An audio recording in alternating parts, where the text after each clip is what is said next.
can you not miss someone who's been speaking to you for the past 67 seasons? The guy with the soothing voice who wishes us a very pleasant good evening. The storyteller who invites us to pull up a chair. The artist who paints pictures with words. And most of all, the man who refers to us as friends. The Dodgers are an organization that's been in existence for 126 years. And for more than half of that time, Vincent Edward Scully has been their voice. Yeah, he's going to be missed, not just by Dodger fans, but by baseball overall. He's our bridge to the past, to the history, to the legends, and the personalities of this great game. It's time for Dodger baseball. You know it's a change of season, the smell of cut grass, and the air is different, and you hear his voice ring up, and you just get excited. Well, I have been listening to Vince Scully my entire life. I first heard him when I was 6 years old. Oh, when you're a kid, you want to be a firefighter, you want to be a baseball. I wanted to be the Dodger announcer. And the reason I wanted to be the Dodger announcer when I was 7 years old in New York was the first time I heard Vince's voice on the radio. Aristotle said human beings are language-using creatures. What makes us human, really, is our ability to use words to connect with one another. And no one uses words to connect with so many people for so long in so many ways, so wonderfully, as Vin Scully. You know, Vin is that favorite sweater of yours that you can't wait to put on a chilly day. It just makes you comfortable every time you hear his voice. I was always able to listen to Vin call a game, and even if it was just for the 3 hours, he just seemed to make everything all right.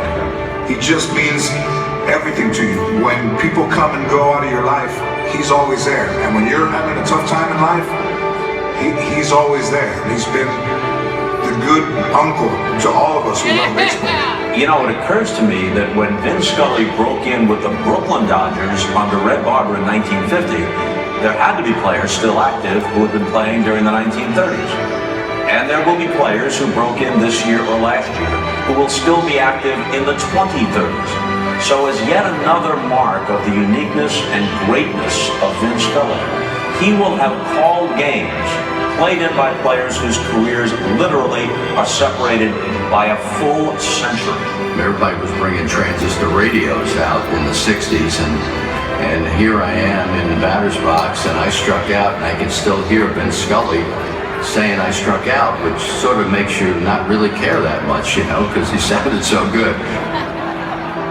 You know, obviously I've been trying this profession for a long while, and I'm the son of somebody who did it for almost 50 years at the big league level, and I have absolutely no problem saying that the best to ever sit behind a microphone to call a Major League Baseball game or any game is Vince Scully.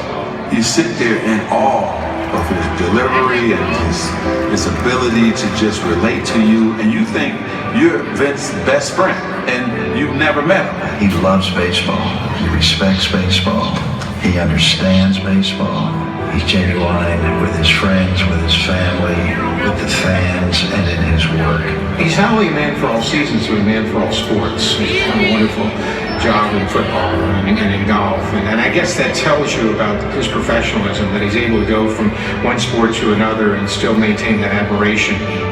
He has been really the inspiration of my life because he has been close to me all these years. To me, it's an amazing thing, the longevity, the enthusiasm, the artistry, it's everything. I mean, without question, the greatest broadcaster in baseball history, and that is not arguable. I think it's important to appreciate him and his legacy and what he means, just the sports as a whole. And I hope he feels that love, and he feels the embrace and how much the city of Los Angeles and how much the sports community loves him. I don't know what we're going to do without him. We're going to miss him, and we're going to remember him forever. He has been my hero, my teacher, my mentor, my friend, and I thank God for that. During a broadcast in 1991, Vin said this: Andre Dawson has a bruised knee, and he's listed as day-to-day. Aren't we all? Just another Scully jewel. Well, following the Dodgers day-to-day is never going to be quite the same. But tonight, we celebrate and thank the broadcaster, the storyteller, our friend, Vin Scully.